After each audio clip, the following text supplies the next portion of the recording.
শ্ৰীমন্ত শংকৰদেৱ সংঘৰ ৯৫ সংখ্যক বাৰ্ষিক অধিৱেশন শনি এবাৰ শোণিতপুৰ জিলাৰ জামুগুৰিহাটত অনুষ্ঠিত হৈছে। ৬, ৭, ৮ ফেব্ৰুৱাৰী তিনিদিনীয়া কাৰ্যসূচীৰে এই অধিৱেশন ভূমি অনুষ্ঠিত কৰা হৈছে।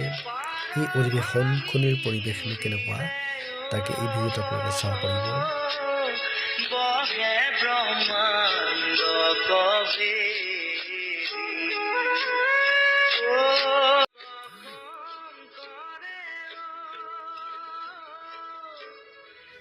এইটো হৈছে শ্ৰীমন্ত শংকৰদেৱ সংঘৰ ধৰ্মধ্বজা উত্তোলন কৰাৰ যিটো মূল মণ্ডপ আছিলে সেইটো।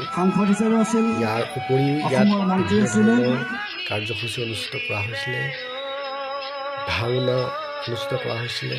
তাৰোপৰি নাটক, এইটো হৈছে অস্থায়ী নামঘৰ আৰু এই নামঘৰটোতে বিভিন্নজন ভক্তই সেৱা কৰিছে। আৰু এইটো এটা হৈছে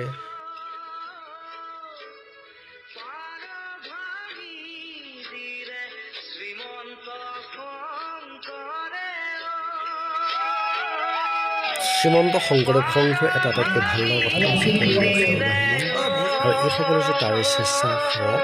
এই স্বেচ্ছাসেৱকসকলে ভকত বৈষ্ণৱৰ সুবিধাৰ কাৰণে যথেষ্ট কষ্ট কৰে। আৰু এই পৰিৱেশনছিলে মাননীয় মুখ্যমন্ত্ৰী ডক্টৰ হিমন্ত বিশ্ব শৰ্মাক আদৰণি জনোৱাৰ পূৰ্বে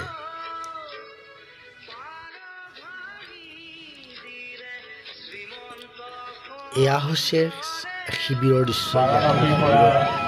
ভাত খাব পাৰি আৰু আমাৰ বেটা ঘূৰি ফুৰিছে। এয়া হৈছে ভোজনালয়ৰ দৃশ্য। লাইন পাতি আছে, ইয়াতে এসাঁজ ভাত খাবলৈ লাইন পাতিবলৈ কষ্ট হয় যদি ভাল লাগে।